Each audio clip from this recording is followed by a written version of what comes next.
Okay, everybody, I have 2 o'clock, and I'm sure if people would like to be doing things on a Friday afternoon. So let's, without delay, we'll go ahead and get this started. So my name is Ray Williams in the Department of Biology, and I'm on the Academic Policy Committee of the Faculty Senate.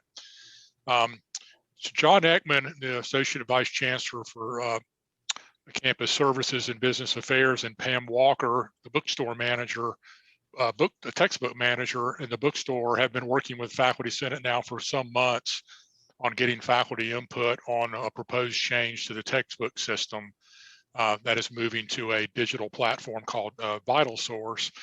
And this has been a multiple step process. They visited Faculty Senate. Faculty Senate developed a survey which was sent out to faculty, and I'm hoping that many of you got that distributed. That survey was distributed to you from your faculty. And a report was generated. You can find that report on the agenda of the February 8th Faculty Senate meeting.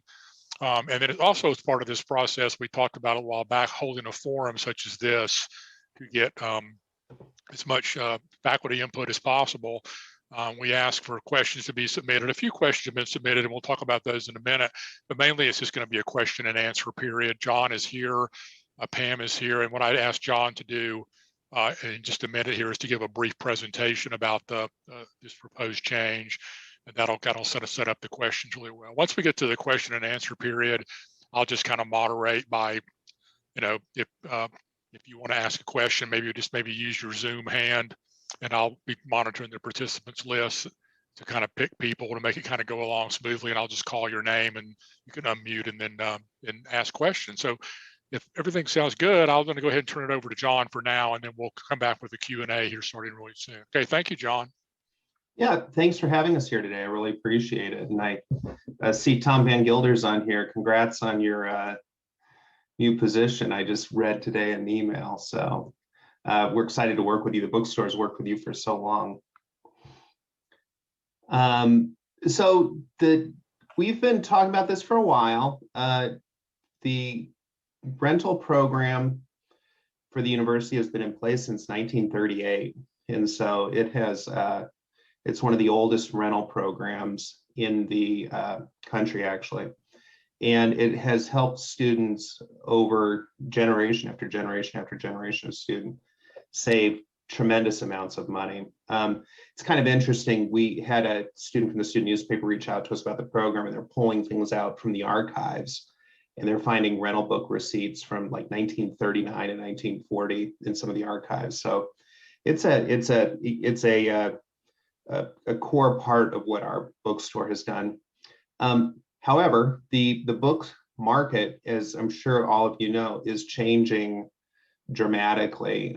Pearson has, who is right now our largest supplier, has indicated to us that within 3 years, they won't even be offering standard textbooks anymore. Everything will be digital. And so the industry is, for the past decade, has had tons of disruption, and it's really not changing anytime soon.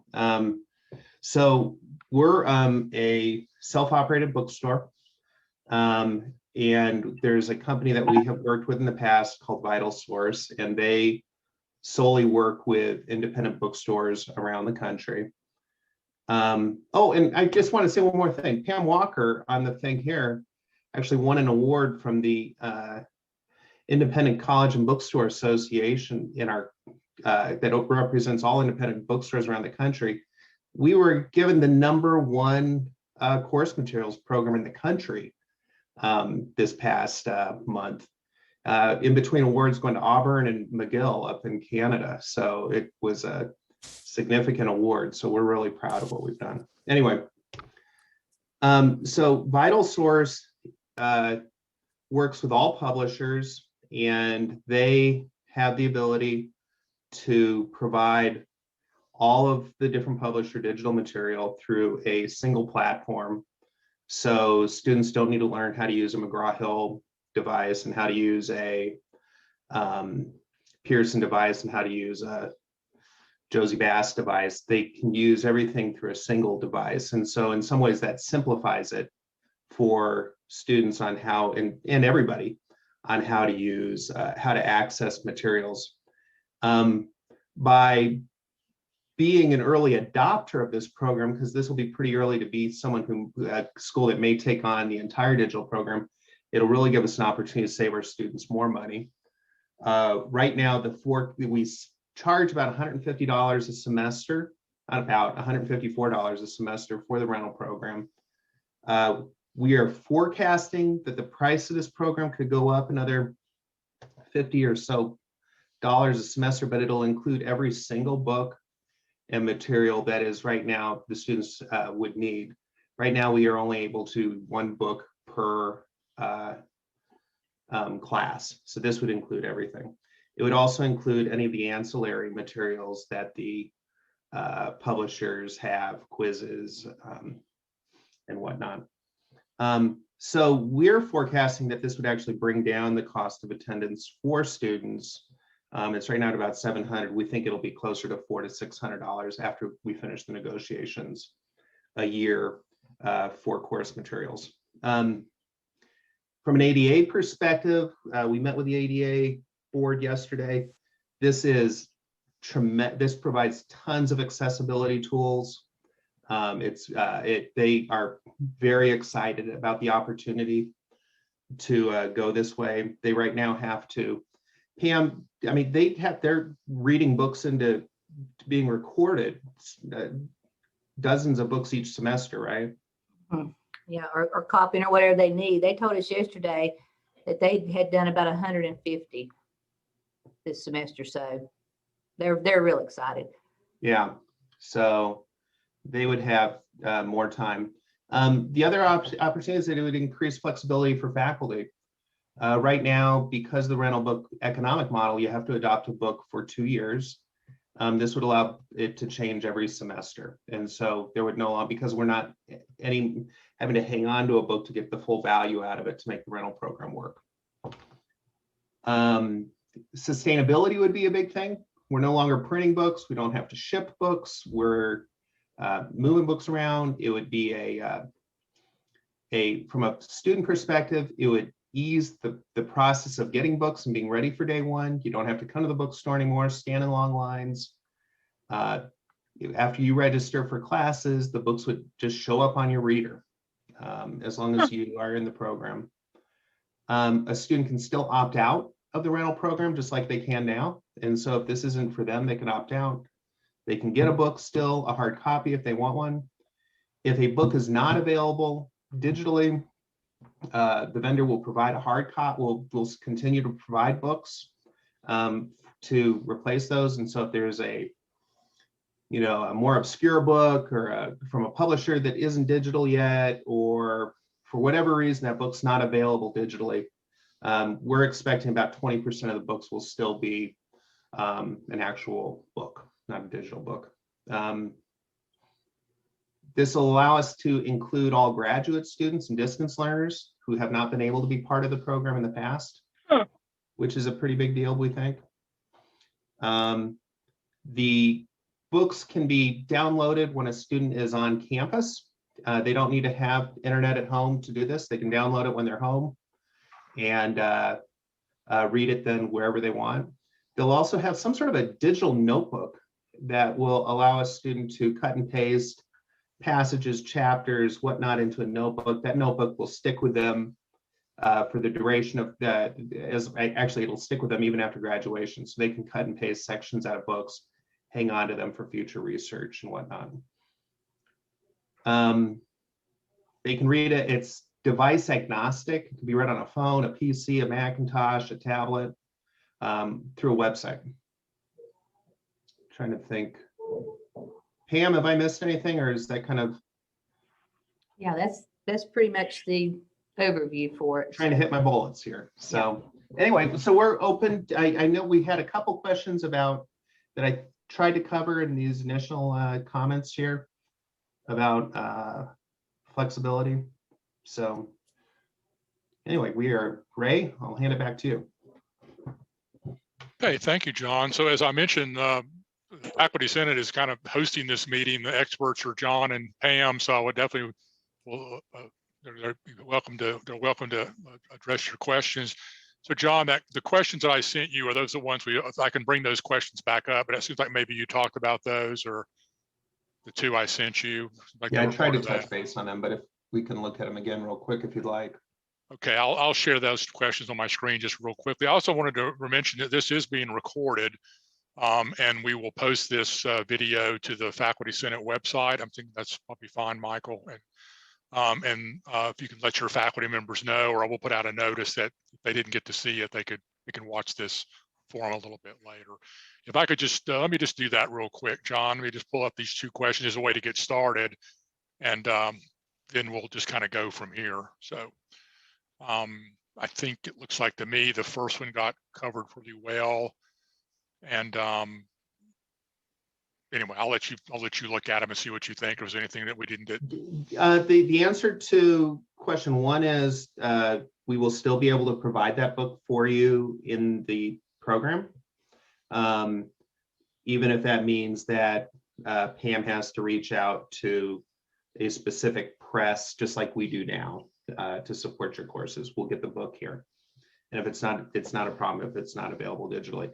Regarding the second question, you can select any text you need.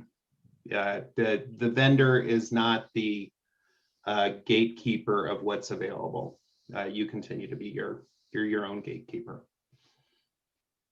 The vendor will just tell us if they're able to run it through their digital program, and their goal will be to. And the industry is increasingly becoming more digital. So over time, I think we're going to see more and more of these books transitioning to a digital format, regardless.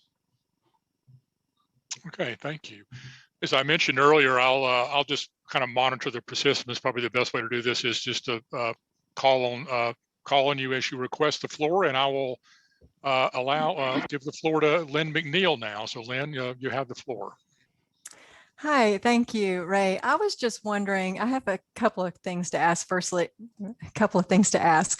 First, have there been any studies about how digital textbooks affect learning as compared to a traditional textbook? Have there been any studies that anybody knows about? Does it impact it positively or negatively in terms of the way the students are learning? I'm not aware of any studies. That's not something I've looked at. Pam, are you aware of anything? No. Well, and the reason I ask that is because I teach in languages, and for me, having them have the book is important as opposed to a digital thing, because when they have a digital book open in class and their computer's open, they're very distracted from the conversation that's happening in the class.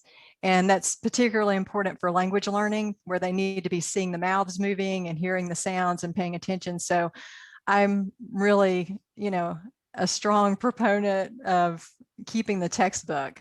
So that's why I asked that question, because I'm not sure that it's going to be that great for a language class.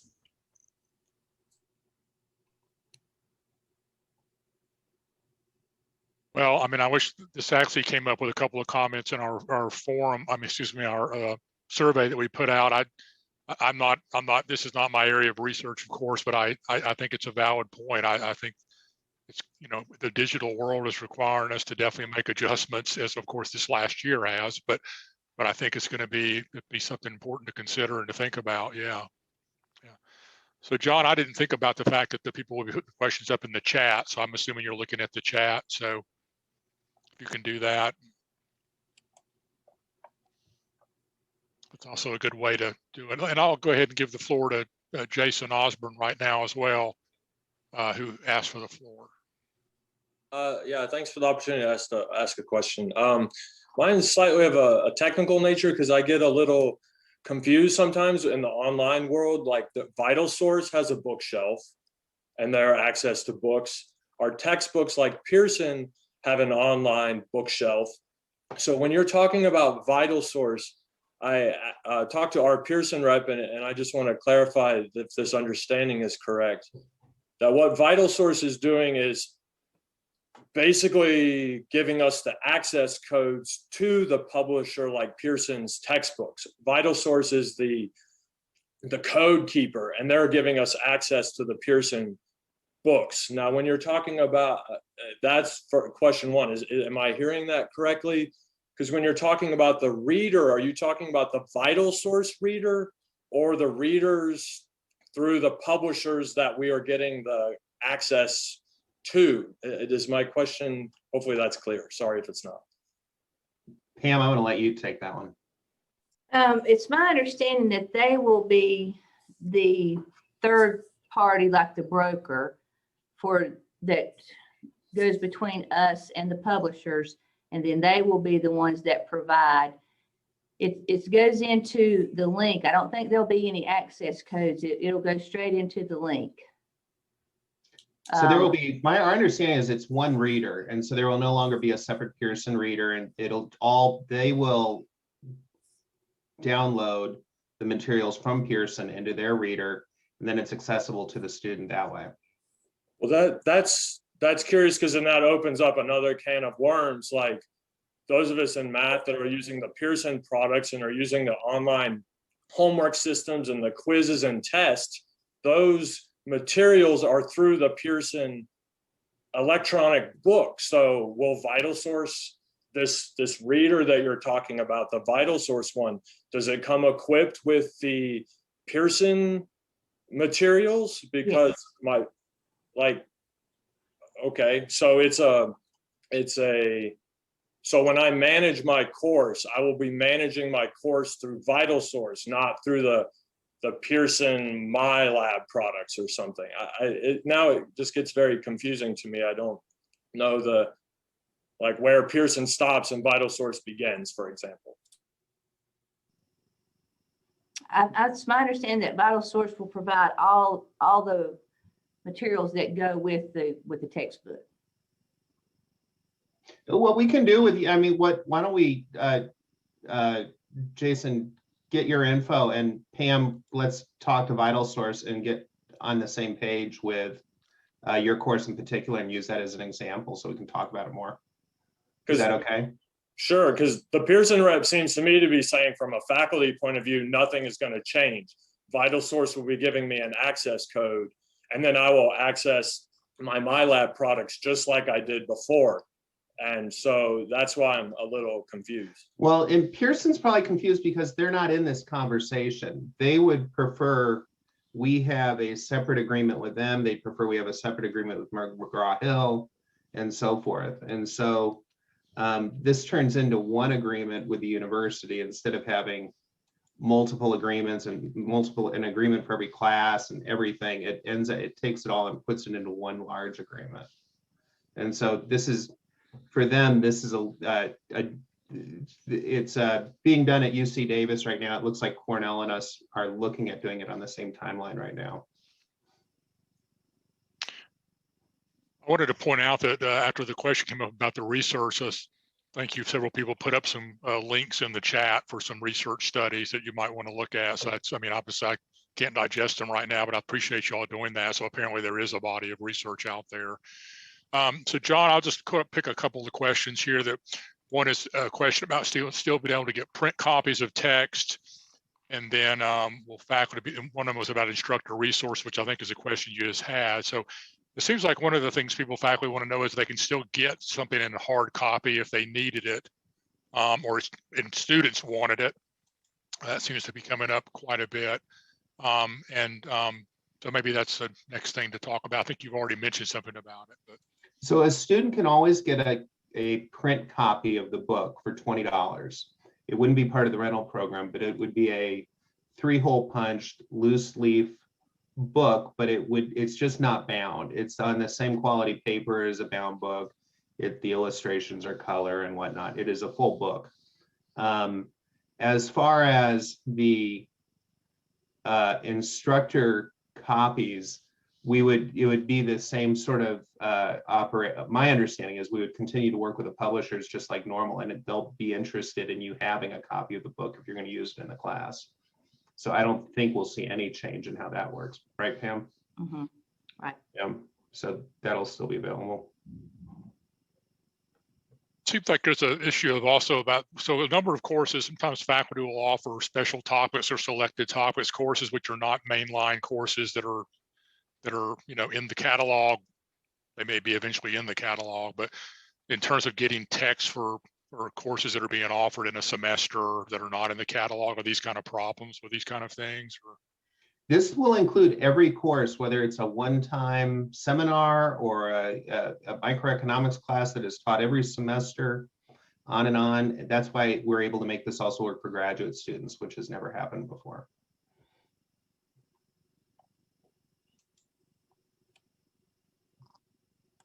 seems like a question about just what a VitalSource actually is. So this reader is actually just a browser. You go to a browser and it's a reader. I mean, it's a website that then takes you to all these different, I mean, what does it physically look like, maybe?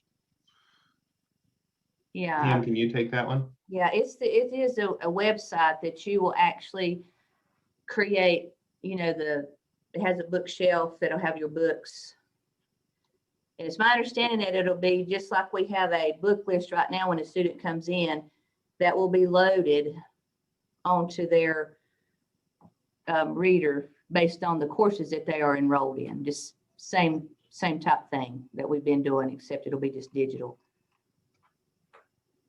Okay, Jason, you want to take the floor again? You request the floor? Go ahead.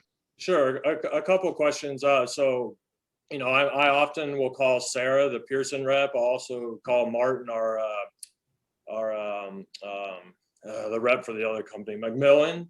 So if VitalSource is, you know, and I ask them questions all the time about something's wrong with a homework problem or whatever. So am I contacting VitalSource if there are problems, or am I contacting the library and Pam if there is a problem with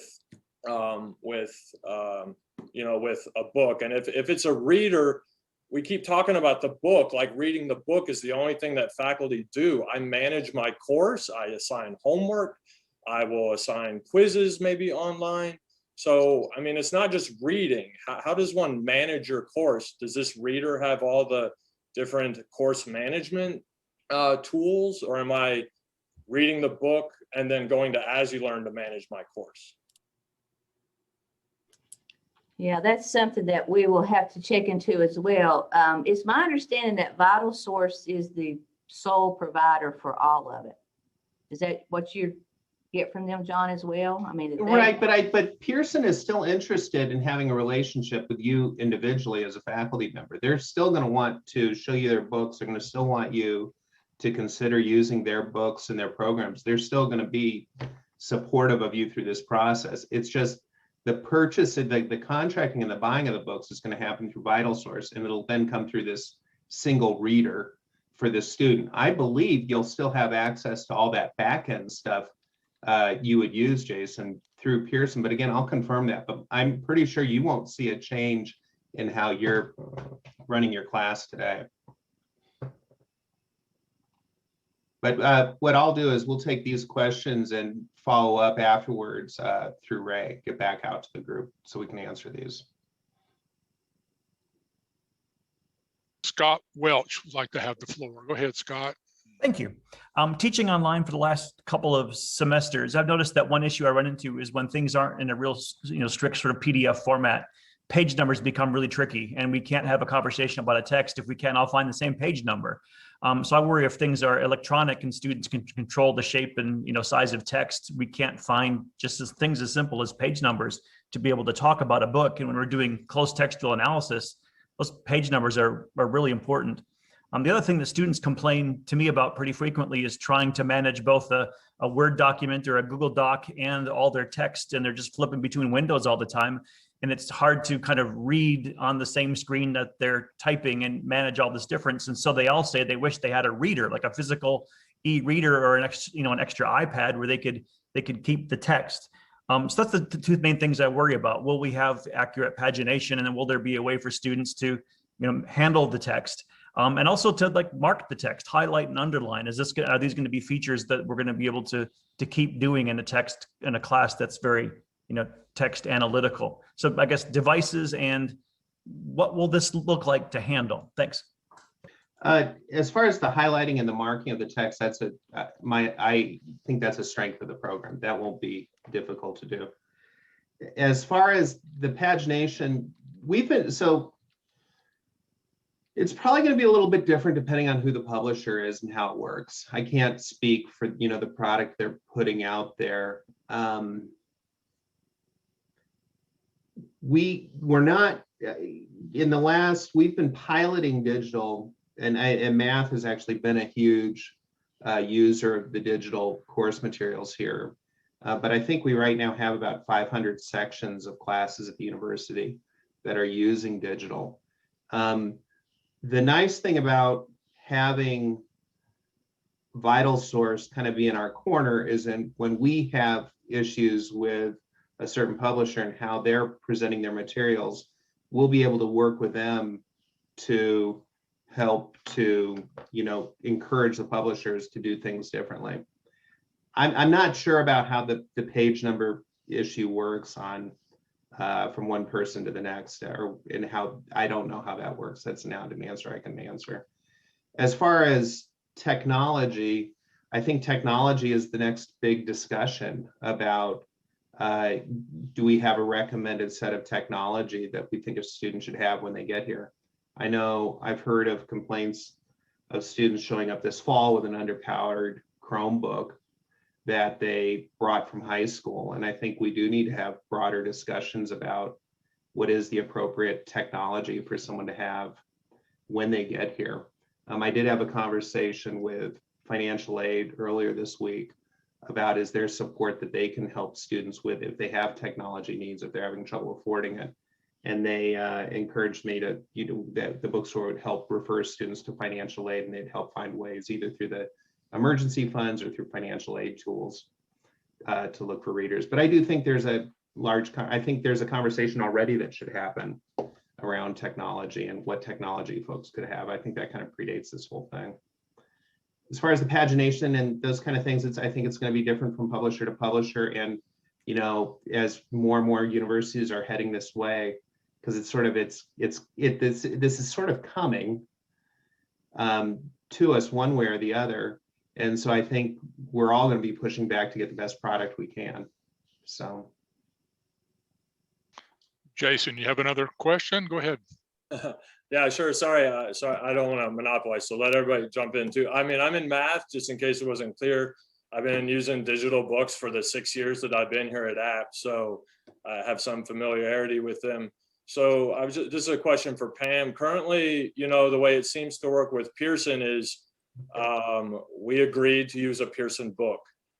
Sarah is working with one of our faculty to coordinate how many access codes or get a master code to register for the book.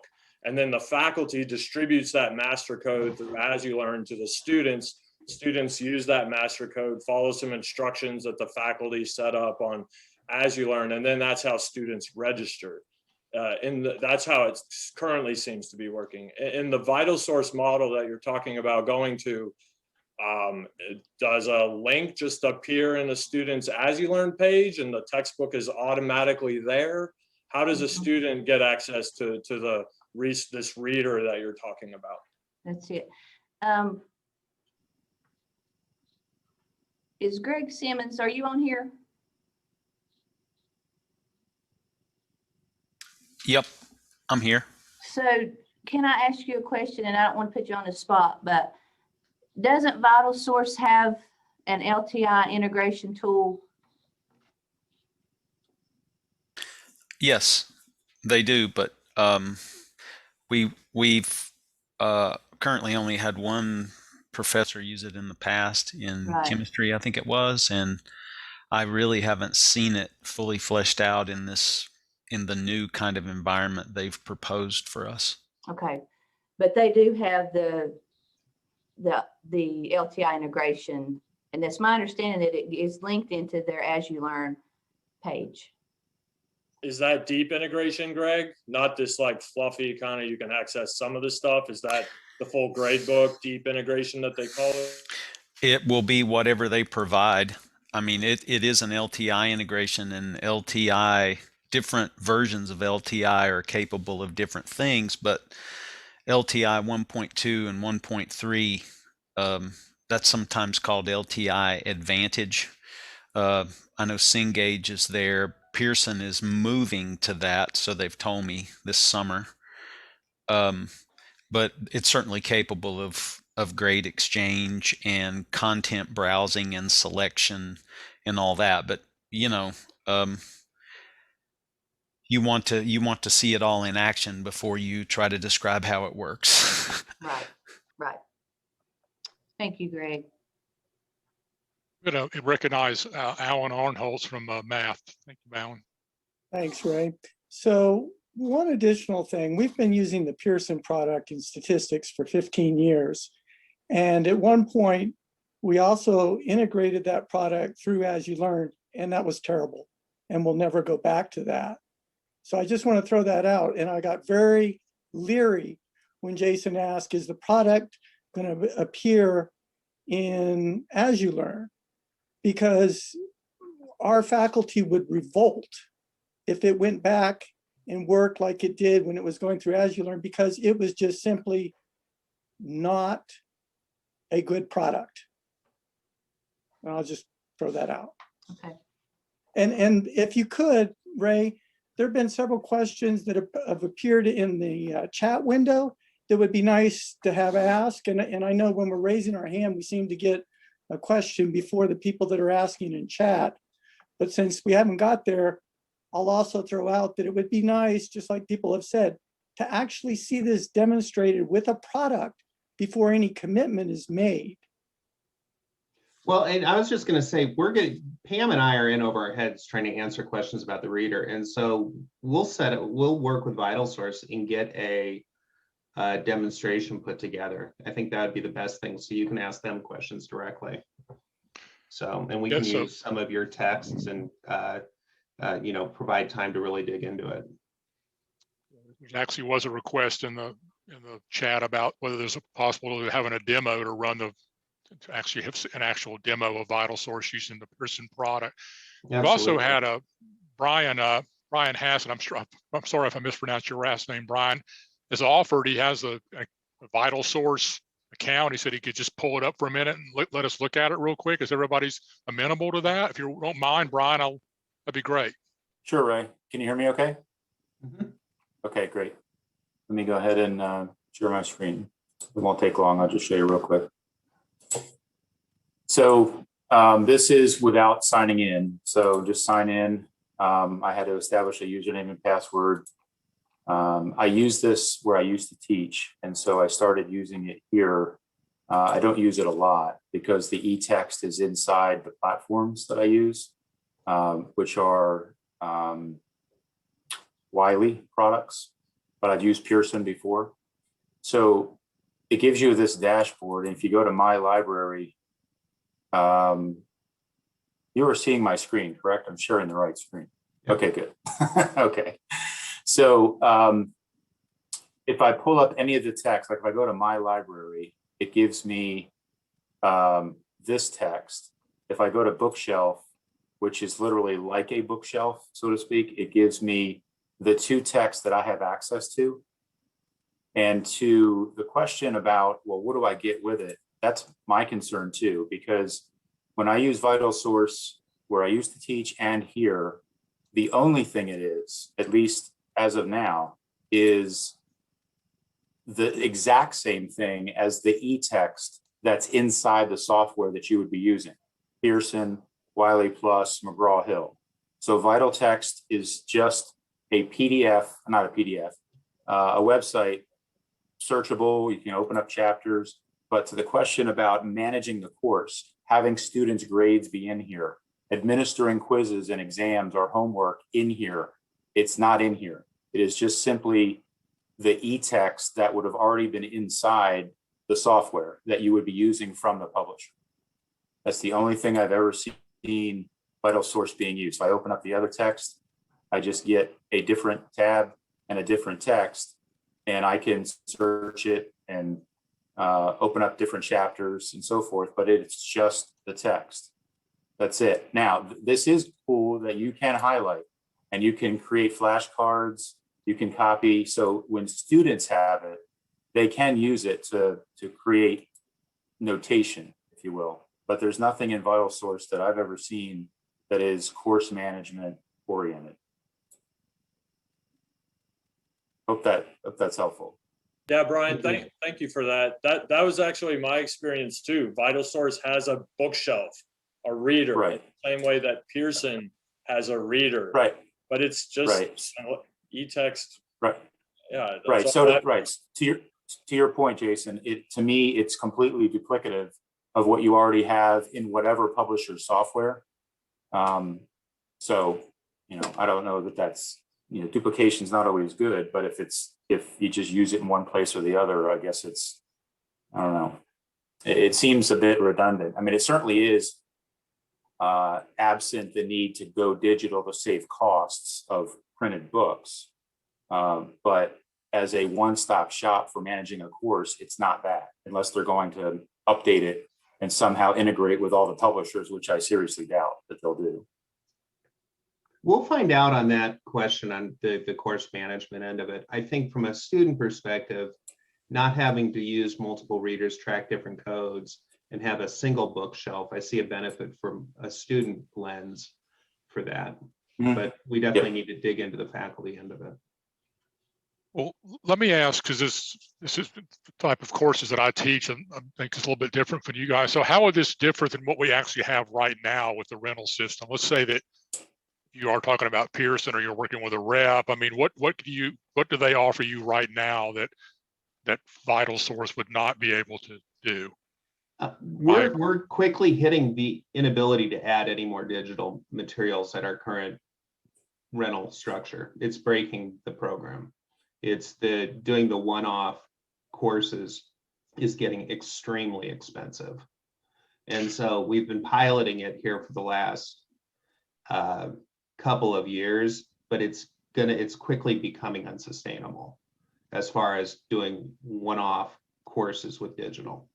And so the rental model needs to be adapted to, it was built around using actual books that we use over and over for 4 semesters.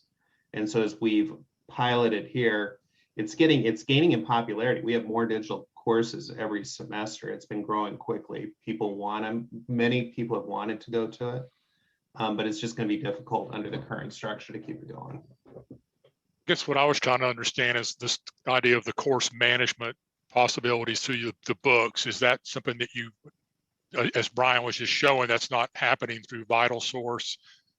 Is that something that can be done now? Are we losing that? I guess is what I'm getting at in some way with some books. I'm kind of not sure that makes any sense, but. I'm not sure, Pam, do you understand? So you're thinking about the course management part of it, right? Are we going to lose that going strictly through VitalSource? Yeah, I'm just trying to get what Brian was just talking about, and I think what Jason was referring to. I could be wrong about that, but I'm just trying to get clarity on it. I'm not one way or the other saying, I'm just trying to get some clarity on it. Right. And we will find out from them, but the way they've presented it to us is that they will provide all of that. I mean, that's my understanding. So we need to get clarity, on that part of it for sure. And just like, John said, with us piloting all the digital that's being done now, do we go back to a book and have the student then pay for the extra, That's one question that we would have. Yeah, it just kind of seems like some of the things that are coming up in the chat and just in general, I think just getting some clarity on what all the different particulars are here is it sounds like y'all are definitely willing to do that, and that's great. Mm-hmm. Because anytime you're moving into something new, of course, you need to know as much as possible. So that's really great.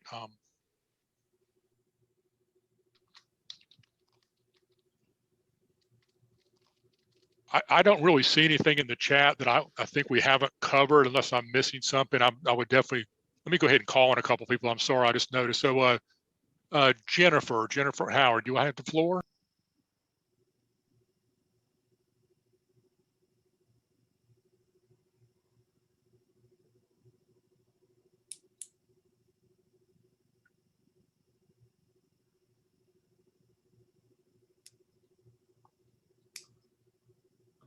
There we go. Sorry, I apologize. It would not unmute. Quick comment, because I have some textbooks that are accessed the ebooks come through VitalSource. And I hadn't found it before, but within VitalSource, there is a resources thing relative to your account. And within that resources thing, one of the things I just found in there that I'd never been able to find before is ancillaries and access codes. And so it does come back and is giving me access to the ancillary materials and the access code, and then links to the publisher's website. So it may be like some people discussed initially, it may be that they get the text there, but then they still have the access code to the full website and resources. I don't know if that would be covered in our agreement or if that's because I was initially given access via the publisher to begin with. That would be the question. I mean, I think we need to get a couple demonstrations set up a couple of times for folks to take a look and dig into it with VitalSource. So that'll help answer a lot of those questions. Okay, thank you, Jennifer. Lynn McNeil. Thank you. Yeah, my question was, if the university decides to go this way, to go digital, will faculty have the option of requiring students to get the actual printed textbook, or are they going to have the choice as to what kind of format they want?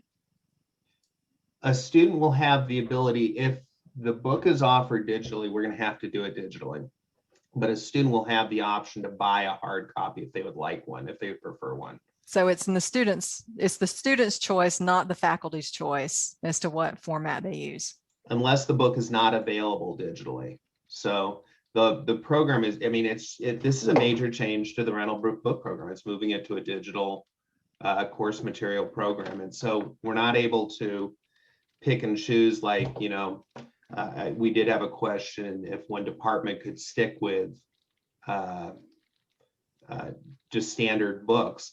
And the way the program's built, it's really meant to take advantage of the economics of having the whole system move to digital. So Lynn, as I understand it, I mean, the faculty generally has the prerogative of how their course is taught. So I guess I'm just playing devil's advocate. I mean, if a book was only offered digitally, but the faculty felt strongly the students should have a printed copy, then I guess they could make that a requirement for their course. I mean, there's nothing to say they couldn't do that. I mean, it would cost right now that aren't $20. included in the rental, or they're not included in the rental program right now. I mean, there's many books that aren't, you know, folks choose books one off and they aren't included in the existing program. So students, we have a number of books that are purchased outside of the program. And we can continue, you know, if we have to have a purchase program.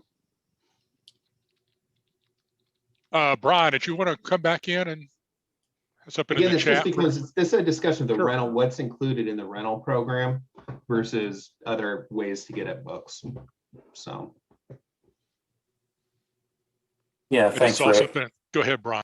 Sorry, yeah, it's just a kind of a follow-up comment, I guess. And I don't know how many people it applies to, but in accounting, you know, all the courses that we teach, there is a publisher software provider where you go into a website and it is your course management area. It's where you assign homeworks and quizzes.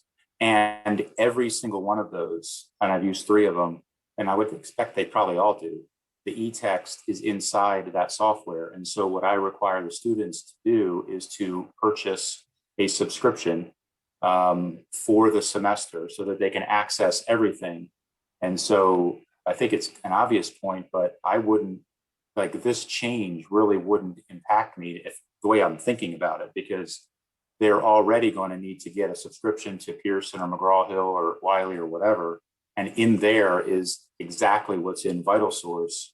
And so unless they themselves wanted a printed copy, which is to your point, they could get a spiral bound $20 copy, the VitalSource change seems like to me that it wouldn't really affect my courses, and it shouldn't be anything to really worry about. And I don't know if that's only me or that's most people, but I wanted to just sort of share that revelation here that it seems like I'm probably not really impacted by this, nor are my students.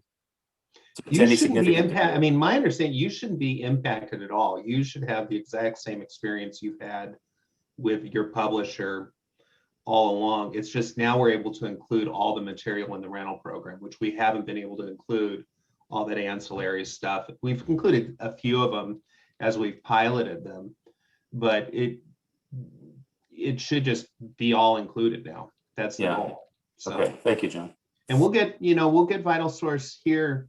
Maybe next week we can get them here and answer questions and run a reader, because I think they'll be a lot better at that than I am, for sure.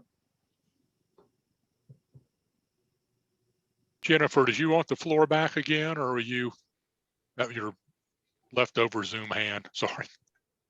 We also don't have to Sorry. use the Zoom hands. That's fine. If anybody wants to just unmute and speak. I just want to speak of the fact that I think this is, there's always questions to be answered, and I appreciated John and Pam's willingness to engage with the Faculty Senate particularly, but with things like this, and I think whatever y'all can provide it's always good. The more people know, the better they feel. So, and I know you've been really good about that, and I kind of appreciate that. I just want to go ahead and say that. So.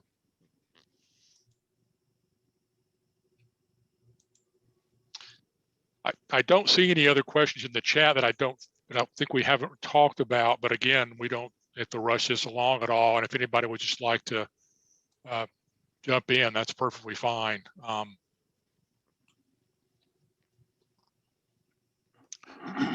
John, let me ask one more. Let me ask you if you could just speak to the process from here as this is being debated, talked about on campus.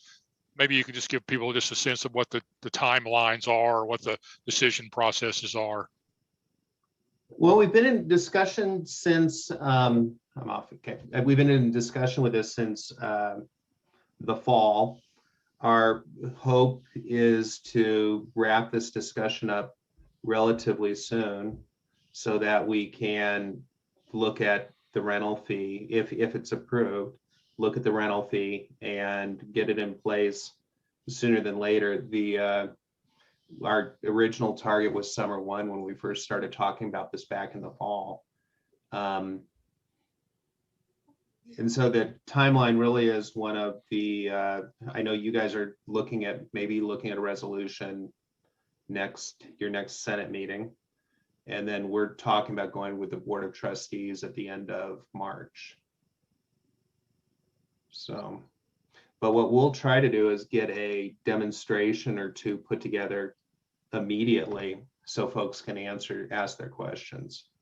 So, Pam, in the last year, you probably know this, we've shipped every book to the students each semester. And so the rental program has to change even just to capture that. We spent an unfunded over $100,000 just in January to ship every student their books. And so, that's no small job. One of the other things is a lot of students, and you probably know this, I was sending the information to Ray and Michael as students were coming in, getting their books and requesting their books. Many of the students don't request their books until 2-3 weeks into the semester.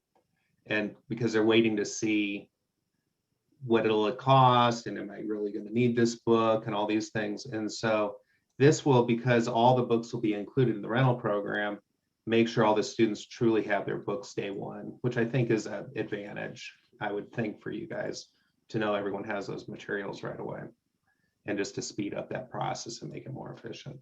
So I think that was the last thing I thought of, but thank you for having us here today. And if you'd like, I don't know if there's a way to capture who is at this meeting, Ray, we could certainly let folks know if we can get some demonstrations set up. Yeah, I mean, I will, maybe I'll work with you, Michael, on how the Faculty Senate could somehow facilitate announcing, or we can come up with an announcement, a way to get that out to the faculty. Maybe John, you can just obviously keep me in the loop, or keep us when something's ready to be set up, and then we'll find out a way to disseminate that information. I mean, I'm hoping we can get a couple set up early next week. So yeah, set up some timing while people have their questions still hot and they're ready. Well, I don't know if there's any other questions. I mean, there was a question that came up about the implementation, and I think you said you were kind of still hoping for maybe summer 1, but something that's kind of the goal for right now, assuming everything were to keep moving.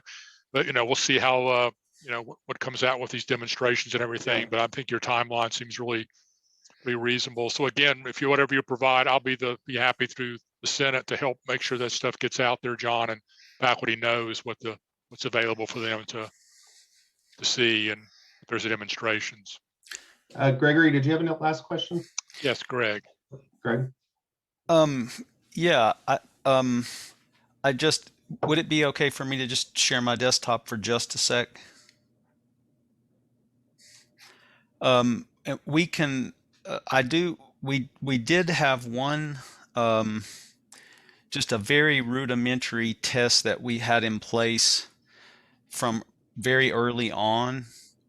But, and I don't really mean this to be like a demo, but for the faculty who are here, those of us who use third parties like Pearson and Norton and Wiley and Cengage, this little green jigsaw puzzle piece is sort of the default icon for what's called an LTI tool. It's an external tool where you can connect a learning management system out to a third party, and it does single sign-on. So when Pam said VitalSource has an LTI tool, this was sort of what she was talking about. And a lot of you are probably familiar with using these. And I think when we talk about doing a demo, this is the kind of thing we would like to see fully built out. But you see through this external tool, VitalSource already knows who I am.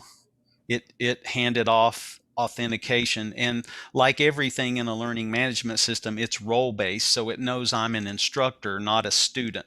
So I don't see a student portal, I see an instructor portal.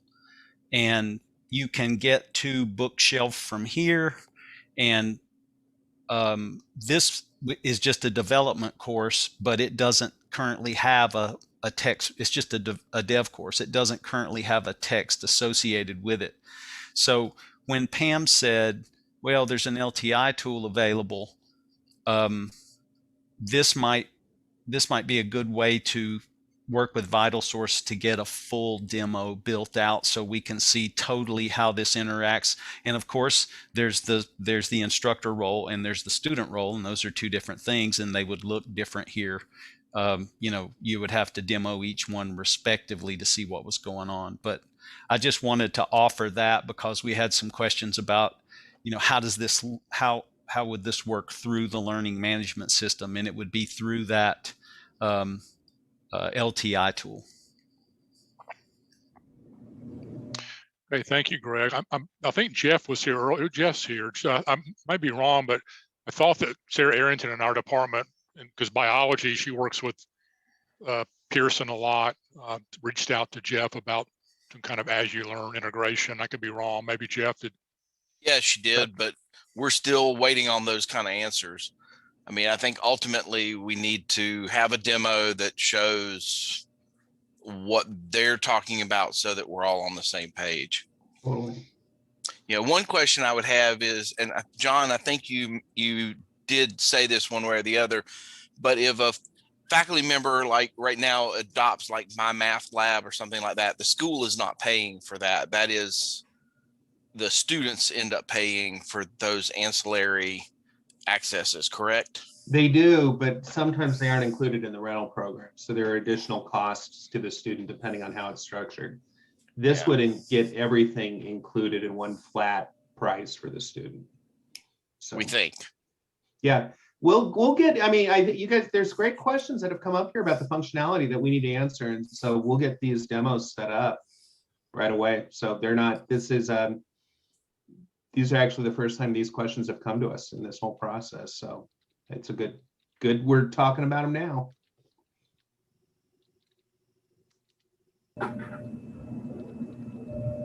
Well, not hearing any more questions, or you seen any in the chat? I'm sure you could probably find something to do on Friday afternoon. I could probably suggest a few things for you, but we'll go ahead and start winding things up. I'll certainly hang around for a couple more minutes. I'm sure John and Pam would.